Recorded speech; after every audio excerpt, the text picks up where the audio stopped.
coração.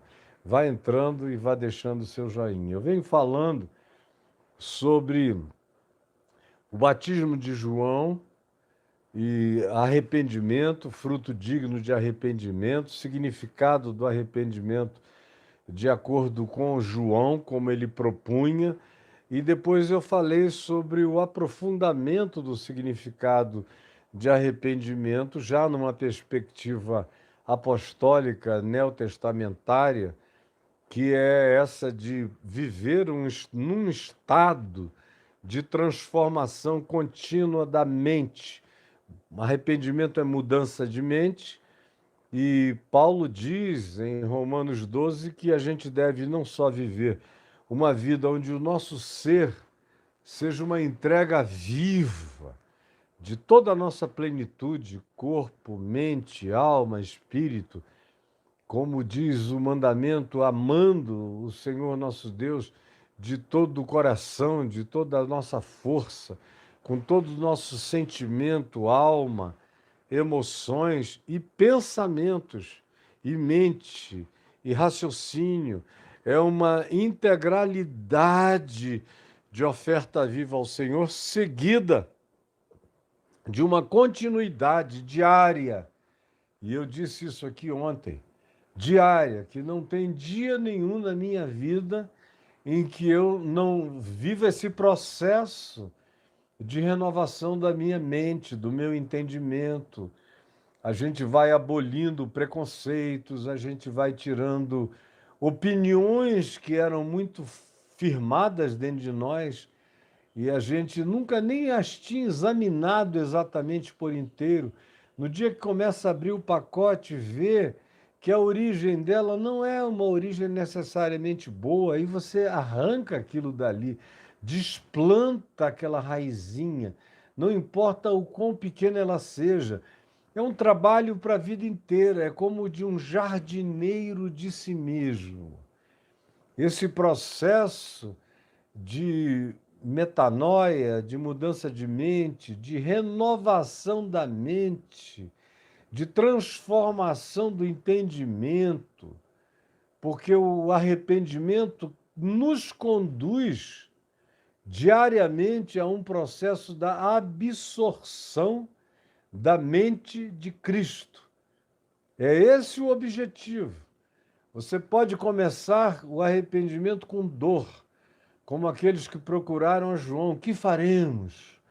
Onde é que a gente deve mudar? Aquelas coisas abruptas, chocantes, que todos nós chegamos com elas, como diz Pedro na primeira epístola, com os vãos comportamentos que os nossos pais nos legaram, com as culturas aprendidas e instiladas, instaladas em nós. E a gente está aqui para ir tirando, arrancando essas raízes, essas plantas, como Jesus diz, que o nosso Pai Celeste não plantou em nós. Todas essas plantas que o Pai Celeste não plantou em nós é para a gente identificar e arrancar, puxar pela raiz, todas elas, das raízes de amargura às raízes do engano, do preconceito, do equívoco, da má impressão, da antipatia. É um processo que não cessa nunca, onde a gente vai crescendo e, como eu acabei de dizer, o nosso trabalho é o trabalho de um jardineiro cuidadoso, amoroso, acurado, que cuida das suas plantas. Eu tenho muita planta que eu plantei, adoro plantar. Cresci vendo minha avó plantar, minha mãe plantar, e aprendi o prazer de plantar. Teve um tempo que minha mãe, inclusive, brincava, dizendo que ela tinha... Meu irmão Luiz faleceu cedo, com 19 anos. Ficamos eu e minhas duas irmãs, Sueli e Aninha. E ela dizia que ela tinha duas filhas, mas só o filho mais velho é que plantava. Ela hoje ficaria muito orgulhosa de ver que as filhas todas estão plantando. A Sueli já plantava há muito tempo, mas numa escala assim mais industrial, de agricultura, na fazenda, no sítio. E a Aninha agora é uma jardineira do seu próprio jardim. Então, trabalhar com essa proposta do Evangelho, e especialmente com o dizer de Paulo, entregar o corpo, a vida, o ser, a totalidade de nós mesmos a Deus como uma oferta viva para Ele, tá em Romanos 12. E a segunda coisa é trabalharmos pela renovação do nosso entendimento, que é esse estado de arrependimento contínuo, crescente. Arrependimento como mudança de mente. Não significa que a cada achado você tem uma dor horrível, uma crise. Isso aí já é o arrependimento neurótico, já é o arrependimento da religião, já é o arrependimento ensinado como angústia, porque a maioria das pessoas só aprende o arrependimento da agonia, da angústia, do choque inicial com as coisas abruptas que fazia. Mas as igrejas, em geral, os ensinos, em geral, eu não estou generalizando tudo, mas estou dizendo que é bastante geral, é quase que total.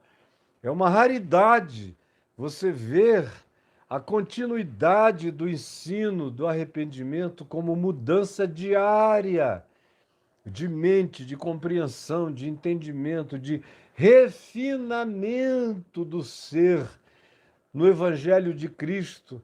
E, como eu disse, a finalidade dessa crescência é ir moldando, ir formatando e configurando a mente de Jesus, que a gente aprende nos Evangelhos, pelos ensinos de Jesus, pelo comportamento de Jesus, porque ele praticava o que ele ensinava, ele não era um hipócrita, então tudo que ele ensina, tudo, ele pratica. Aí eu ouço o que ele ensina e aprendo o ensino pela prática de Jesus. E pela prática de Jesus, eu vou praticando esse ensino na prática da minha vida, que é para que o ensino de Jesus se transforme em carne, em sangue, em impulso, em reflexo, em absorção profunda, consciente, subconsciente, inconsciente, penetre nas entranhas do meu ser, tome conta de mim, a ponto de que vá podendo se desenvolver no nível de se tornar reflexo, se tornar reação natural, não precisar mais do que quase todo mundo aqui precisa. Meu Deus, como é? O que eu devo fazer? Caio, como eu devo proceder? Era a questão que mais impressionou o Braulio aqui comigo durante os quase 13 anos que ele permaneceu lendo as perguntas. A pergunta e o modo introdutório que o mais o impressionava era esse: Caio, como eu devo proceder? Aí era se eu tomo café em caneca, se eu bebo Coca-Cola, ou se eu devo só tomar água, ou enfim. As pessoas não sabem o que viver, elas recorrem ao seu guru, ao seu apóstolo, ao seu profeta, ao seu mestre, ao seu chat GPT, que é a inteligência não artificial, é a não inteligência burrilda, a qual o indivíduo recorre. E é a partir daquela instrução frequentemente estapafúrdia e que não tem absolutamente nada a ver com o evangelho, nem com as práticas, nem com o ensino, nem com os modos, nem com os gestos de Jesus, é que as pessoas vivem pensando que estão obedecendo a Deus, quando estão apenas fazendo mal a si mesmas, adoecendo, ficando neuróticas, culposas, paranoicas, aflitas, angustiadas, nunca pacificadas, nunca harmonizadas, nunca alinhadas, nunca completamente felizes, nunca plenas, sempre esburacadas, sempre faltando água, alguma coisa, por causa dessa ideia do arrependimento como sofrimento, angústia e dor. Sofrimento, angústia e dor. Ai, o que eu devo fazer? Isso é no início. Para a grande maioria, para alguns nem tanto. O indivíduo já chega e diz: o grande arrependimento dele era ter vivido sem a alegria daquela percepção. Que agora ele aprendeu que em Jesus ele encontra. E aí pronto. Há outros que chegam, boa parte deles, com aquela angústia de quem fez muita coisa errada, de quem agiu de maneira totalmente torpe contra o próximo, ou tinha uma atitude de antipatia crônica contra um bocado de gente, ou guardava ressentimentos, ódios e amarguras. Enfim, você sabe o que causa essa dor, ou vícios, ou práticas promíscuas, traições as mais diversas, autodestrutividade, que vai arruinando o indivíduo, e um dia ele ouve essa palavra do Evangelho e sente dor no primeiro encontro, porque ele se enxerga e vê o mal que está fazendo a si próprio. Mas uma vez que a palavra da graça se conclua sobre ele, ele sai dali perdoado. O arrependimento se torna logo em alegria, em gozo. A mente muda para um estado de tristeza autodestrutiva para um estado de felicidade construtiva. E aí começa a ser introduzido o arrependimento como modus operandi da existência, que é esse renovar do entendimento, que é checar cada compreensão que a gente tem. E aí, quando isso vai crescendo, a gente chega à maturidade, que Paulo diz que o objetivo é atingir esse nível da plena varonilidade, da estatura de Cristo Jesus, ganhando a mente de Cristo e instintivamente praticando o Evangelho sem perguntas a fazer, porque a mente de Cristo se instalou em você e continua a crescer e a se expandir sem limite na vida de ninguém. O arrependimento de João começava por esse começo. E, obviamente, não se concluiu com essa conclusão que eu estou falando, porque a chegada de João, como ele mesmo a definiu, de acordo com o profeta Isaías, que ele sabia que ele próprio estava cumprindo e encarnando, como uma patrola de Deus, como um caterpillar, tirando os escombros, como se tivesse havido um terremoto e chega aquela máquina e vai tirando escombros, vai limpando, tirando os bregueços, os entulhos da vida. João disse: eu vim para abrir caminho, passagem, mas é ele. E eu batizo com água para arrependimento. Ele vos batizará também para arrependimento. Porque sem arrependimento ninguém agrada a Deus. Ninguém conhece a Deus, ninguém cresce em Deus. Ninguém se torna um ser humano melhor. Mesmo aqueles que, como ser humanos, se tornaram gente extraordinária, sem terem conhecido propriamente o Evangelho como informação, no entanto, foram pessoas que não tiveram medo de olhar para dentro do próprio coração e pediram a chance de se enxergarem, para melhorarem, para não serem uns ogros toscos, praticando brutalidade em nome de uma continuidade de existência que não produz nenhuma forma de desenvolvimento humano em nenhum de nós. Mas em Jesus, semelhantemente a João, tudo começava no arrependimento, mas prosseguia eternamente. para atingir essa imagem e semelhança de Deus que é a nossa vocação. Aí João disse: eu vos batizo com água. Ele, Jesus, que veio, e João disse que viria, batizaria também com água, se bem que ele próprio, como eu disse ontem, não batizava. Não há ninguém que tenha saído dizendo: e Jesus me batizou. A gente não vê nem os apóstolos dele referindo-se a isso. Como eu disse ontem, provavelmente eles tenham se batizado uns aos outros, ou tenham sido batizados por João, e dali para frente passaram a batizar em nome de Jesus, mas Jesus mesmo não batizava. E a ênfase de João Batista era em outro batismo que ele traria. Ele vos batizará com o Espírito Santo e com fogo.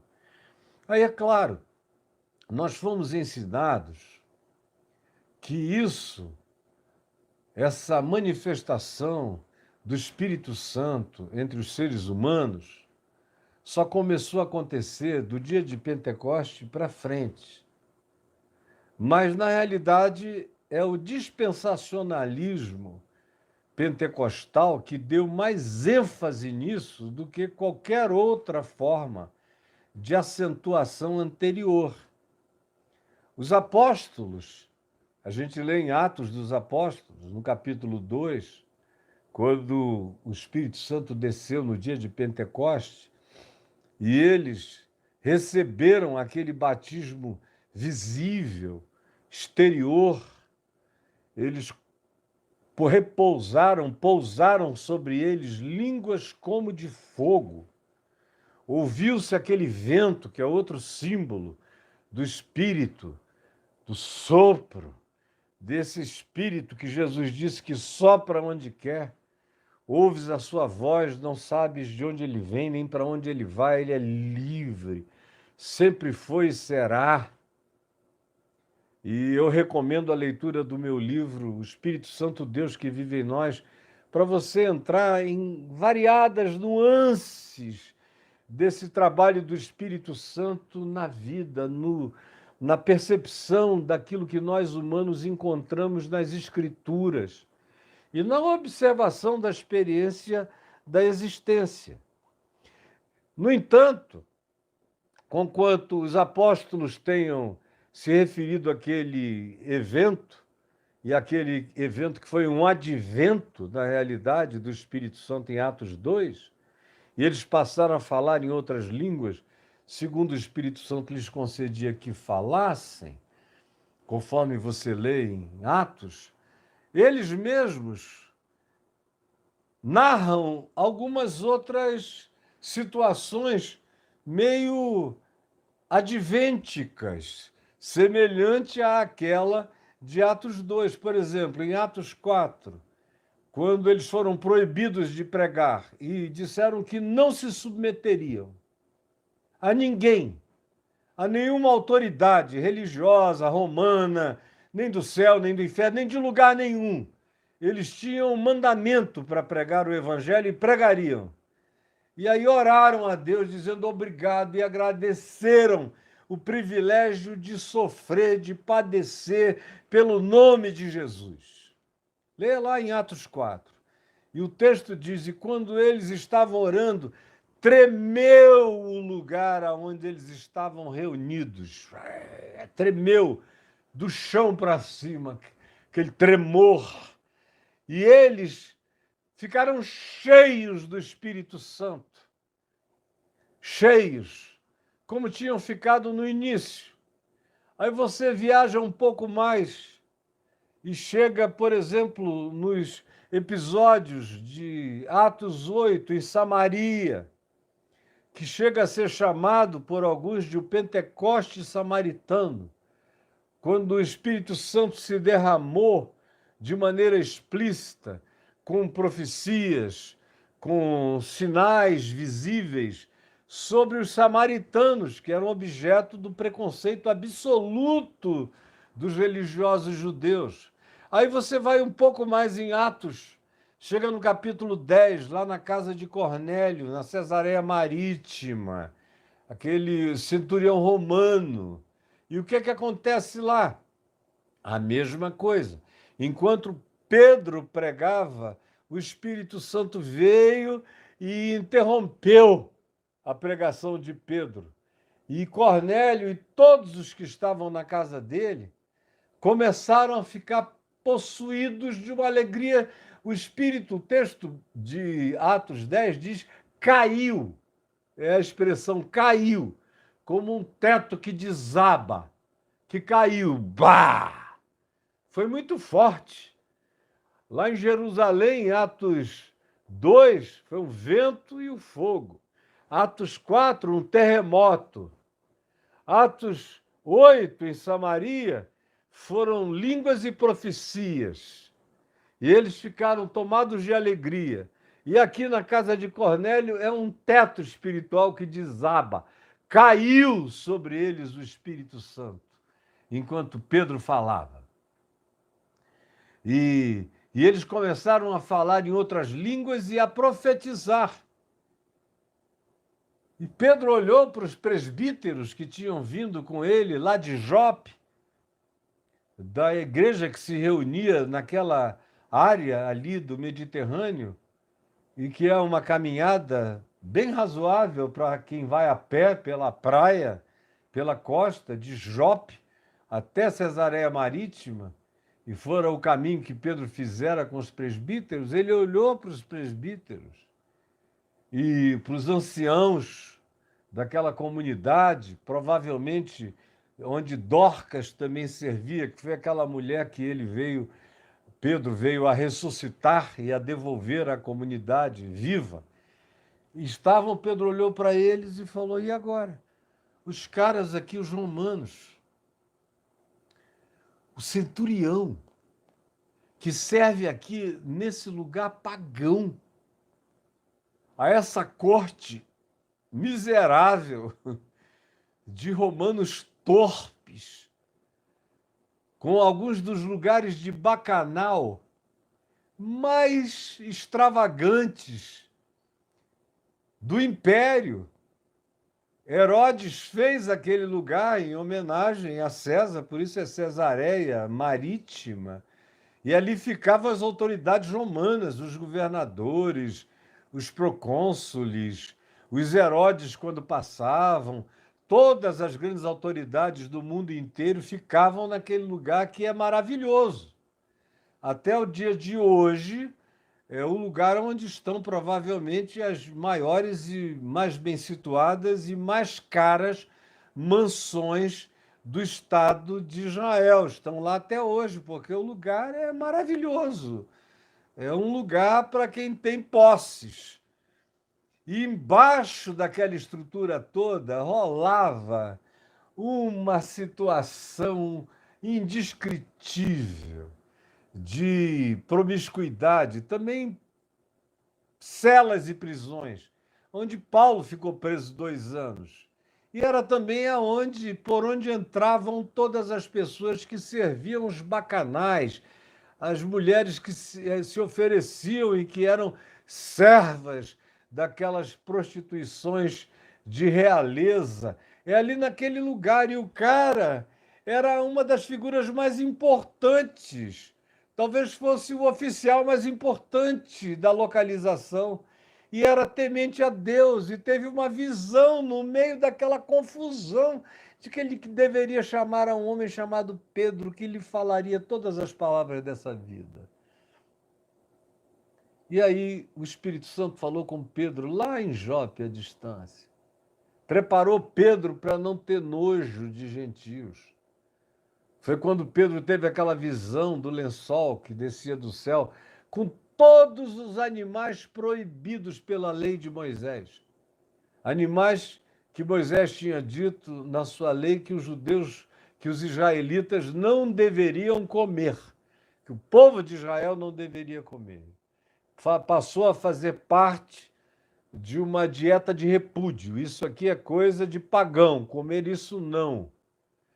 Pois bem, dentro do lençol que apareceu na visão de Pedro, o que ele enxergava eram quadrúpedes, répteis, e toda sorte de animais proibidos na lei, com uma ordem divina dizendo: Pedro, mata e come, mata e come. E Pedro dizia: não, pela minha boca santa nunca entrou esse tipo de alimento contaminado. Eu não como camelo, eu não como cavalo, eu não como porco, eu não como répteis, eu não como nada disso. Tudo que está proibido. Havia, inclusive, daquela região, 4 tipos de gafanhoto.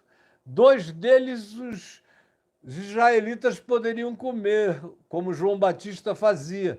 Outros 2 eram considerados impuros e não poderiam ser comidos. Ou seja, a dieta kosher proibia quase o resto de tudo que a gente come na vida. E Pedro era um judeu e disse: eu não vou comer. E 3 vezes ele objetou, dizendo: mas era o Senhor que insistia: não consideres comum nem imundo aquilo e aqueles a quem Deus purificou. Deus aceitou, Pedro. Quem és tu para rejeitar? Em nome do que tu rejeitas? Aquilo a que Deus santificou, não consideres nem comum, e nem imundo, nem coisas, nem pessoas, nem lugares, nem ninguém, nem nada. Deus acolheu, fica quieto. Entra no teu lugar, entende a tua posição. Tu não és chancelador nem validador de nada. Tu és só cumpridor do meu desejo, da minha vontade explicitada. E Pedro, então, na casa de Cornélio, olhou para os presbíteros, esperando a anuência, porque ele mesmo tinha essa pusilanimidade, essa tendência, conquanto ele fosse capaz de atitudes abruptas, ele era também, semelhantemente, capaz de algumas vacilações, oscilações ou busca de aprovação, de validação, como a gente encontra em diversas ocasiões. Não é o assunto do dia aqui, agora, mas ele busca a validação. E com uma questão: como é que a gente vai poder agora não batizar a esses, não batizar com água a esses a quem o Senhor derramou e chancelou e concedeu o Espírito Santo da promessa, como ele fez conosco no dia de Pentecoste? É a mesma coisa que aconteceu com a gente, está acontecendo aqui com eles, no meio do ambiente romano, como se fosse da própria corte de César, nos bacanais de Roma, com aqueles mandatários abusivos. Aqui nesse ambiente, o Espírito Santo não deu a mínima para o lugar, nem para o ambiente, nem para os moradores, nem para o que se faz aqui, nem pelas realidades que aqui são rotineiramente perversas e pervertidas, não deu a mínima. E se derramou sobre Cornélio e a sua casa. O que a gente vai fazer? Nós vamos negar a água?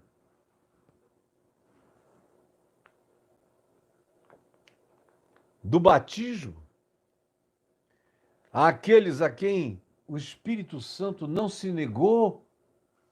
E Pedro só lembrava do lençol com aqueles animais imundos, que, na perspectiva dos judeus, agora ele encontrava na pessoa dos gentios, dos pagãos, dos não-judeus, como Cornélio, romano, com toda a sua casa, e com todos os escravos que ali estavam, que tinham ouvido e crido. E você vê essas ocorrências. Todavia, como eu disse, o dispensacionalismo pentecostal, de onde eles tiraram o próprio nome, porque nunca antes, nesses 2000 anos praticamente de história, nenhum grupo tinha vestido essa vestimenta do pentecostalismo. Nunca. Foi agora, no início do século XX, já bem no iniciozinho, nos primeiros anos do século XX, que surgiu oficialmente a sistematização da pneumatologia pentecostal, ou seja, da doutrina do Espírito Santo, do pneuma. Pneumatologia é essa suposta teologia do Espírito Santo e que ganhou as configurações pentecostais. E o pentecostalismo em si trabalha com categorias dispensacionalistas. Preste atenção. Tem muita gente que estava me criticando aqui até chegar esse momento, sem saber de nada, sem saber o que eu sei, nem aonde eu ia chegar, nem aonde eu posso chegar, mas não terei tempo para chegar, nem nada disso. Por quê? Porque foram doutrinados com doutrinas dispensacionalistas pentecostais. Para os pentecostais, tudo tem a ver com dispensações. Então, enquanto uma dispensação não fechasse, outra coisa não começava. Então, para a doutrina pentecostal, o Espírito Santo sempre existiu, sempre foi o Espírito Santo. Mas ele não trabalhava de maneira especial no coração de ninguém antes do dia de Pentecostes, depois da morte, ressurreição e ascensão de Jesus. As alusões ao Espírito Santo no Velho Testamento, ao Espírito de Deus, a maioria delas são quase todas de veio sobre ele o Espírito, então o Espírito de Deus o tomou, então possuído pelo Espírito correu, e correu muitos dias até chegar numa gruta, como foi o caso de Elias, ou Sansão, tomado pelo Espírito, destruiu os filisteus, ou enfim.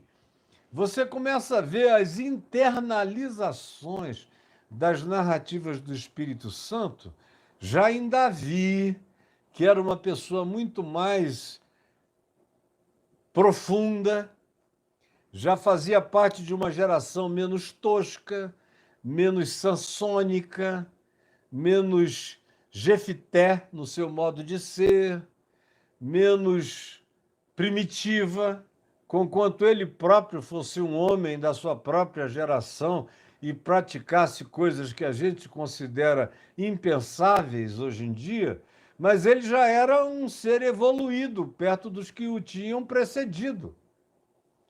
Ele era um homem de música, de instrumentos, de poesia, de rima, de prosa, de sensibilidade, de orações poéticas, de introjeção, de viagem para dentro de si mesmo.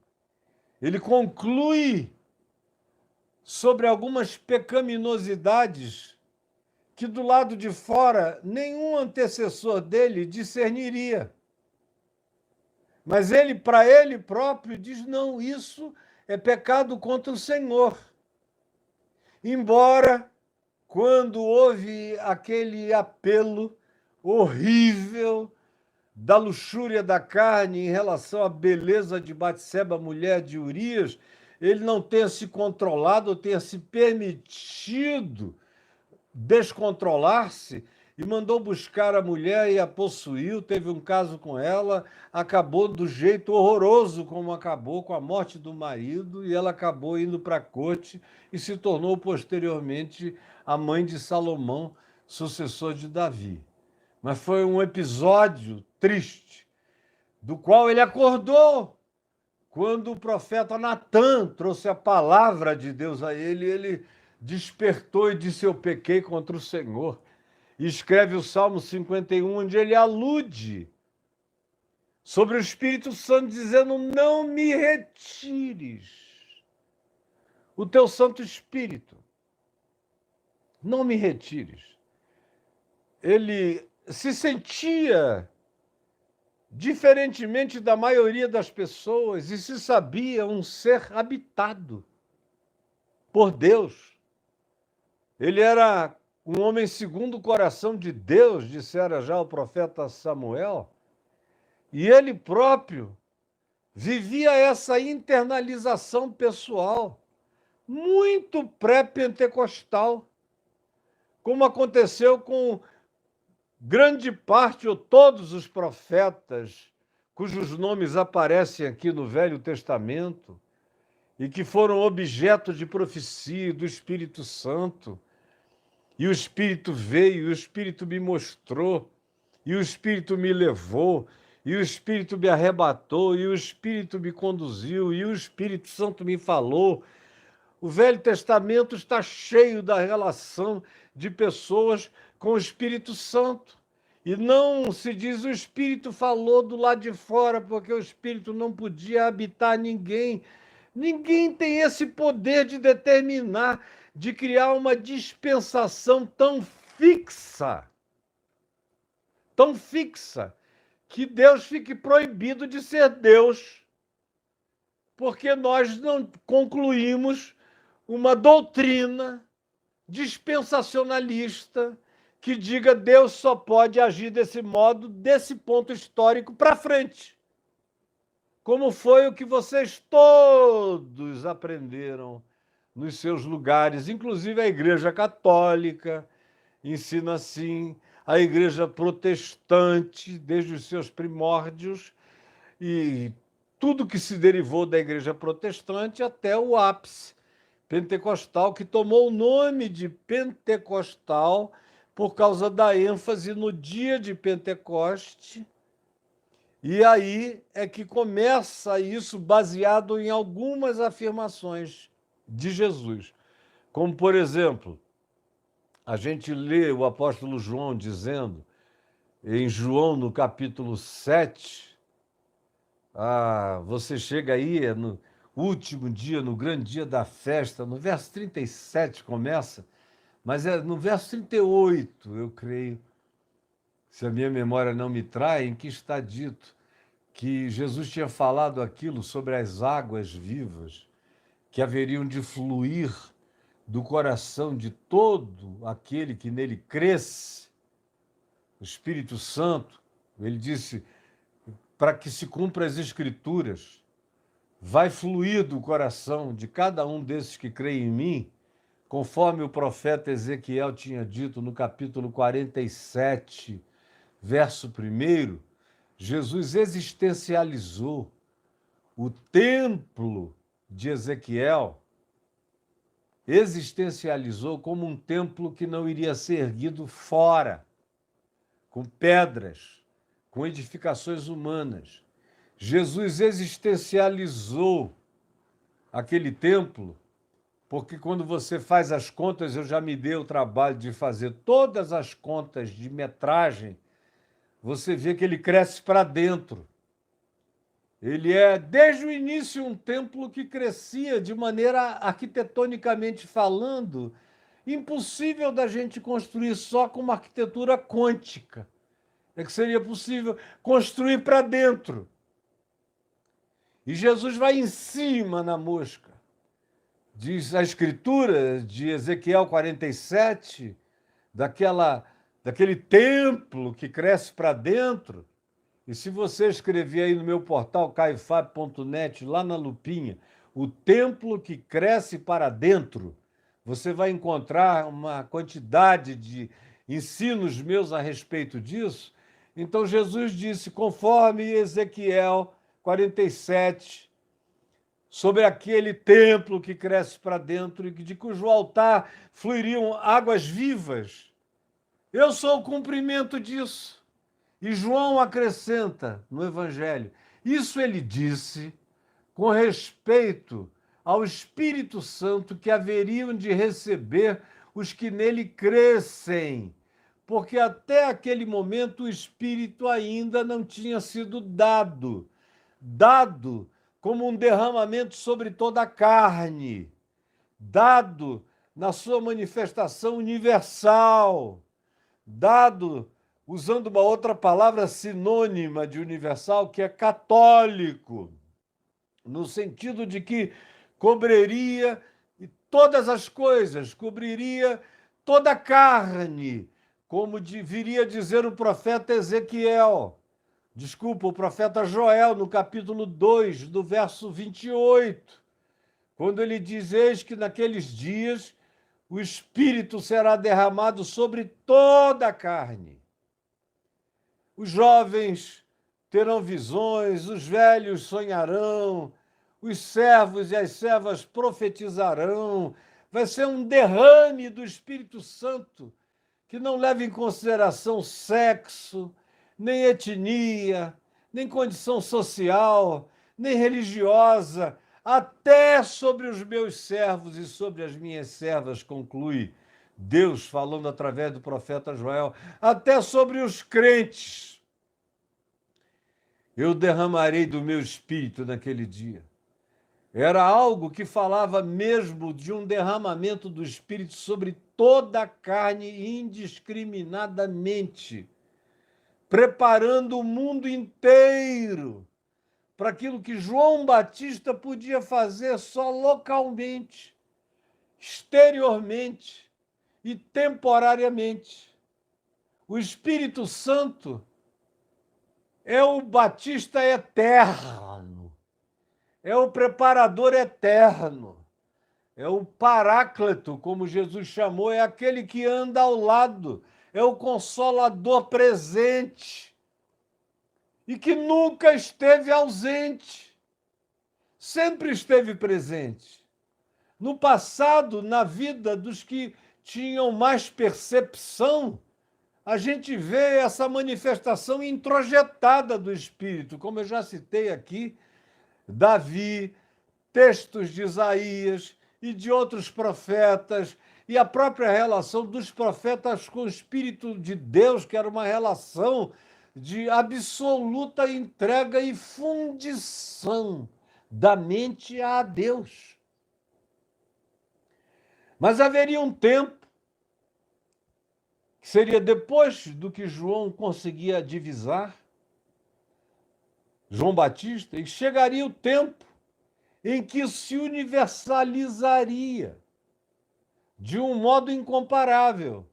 E foi exatamente essa profecia de Joel, no capítulo 2, verso 28, que você vê Pedro citando no Pentecoste, quando corre aquela multidão de mais de 17 etnias na face da terra, gente de todos os lugares do mundo conhecido, do Império Romano e para além do Império Romano, que estavam em Jerusalém por ocasião da festa do Pentecoste, gente de todos os lugares que ouviram primeiro o som do vento, depois ouviram o alarido daquela multidão de vozes e de línguas simultâneas, e eclodindo, e eram línguas dessas nações.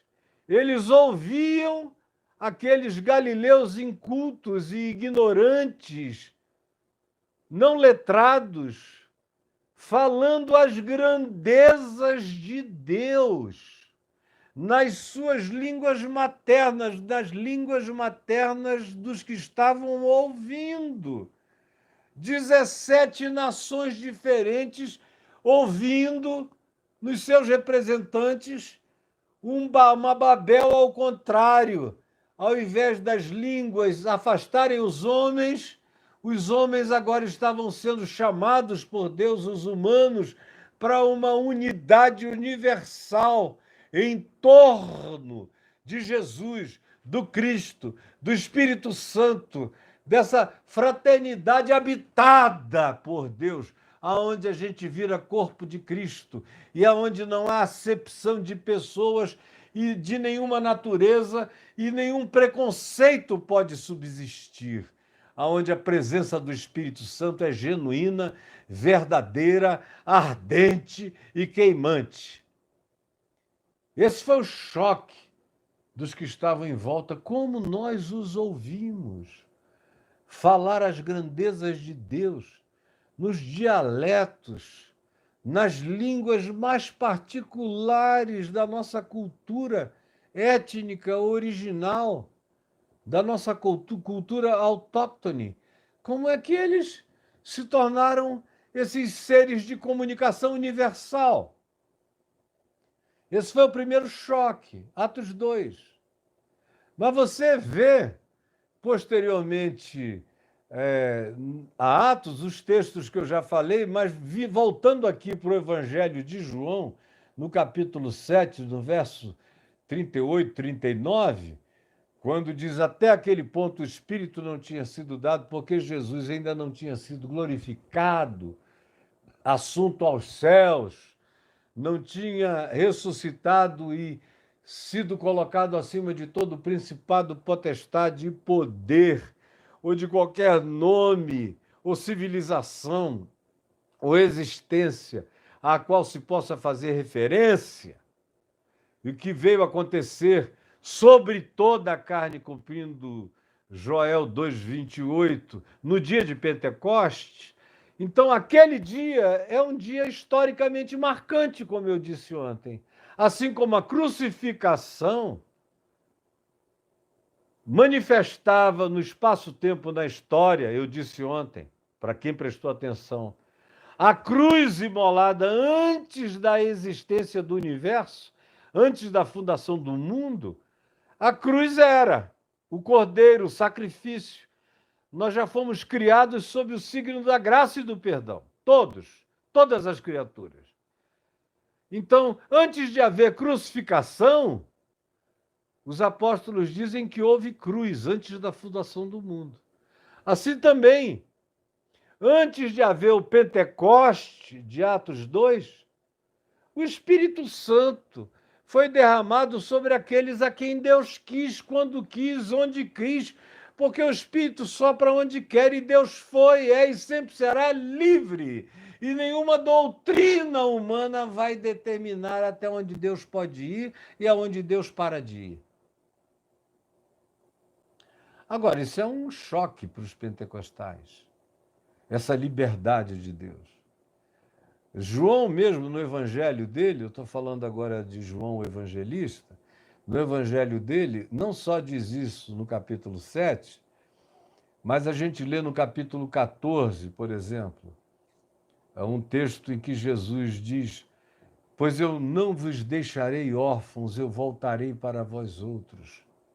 E aí ele falou, e o Pai enviará o Espírito Santo, que vem da minha parte, e que vos ensinará o meu ensino, e que vai lembrar a vocês todas as coisas que eu tenho ensinado, e vai avivar e renovar e expandir e dilatar, de acordo com a compreensão que vocês venham a desenvolver, com o espaçamento, com o alargamento de vocês.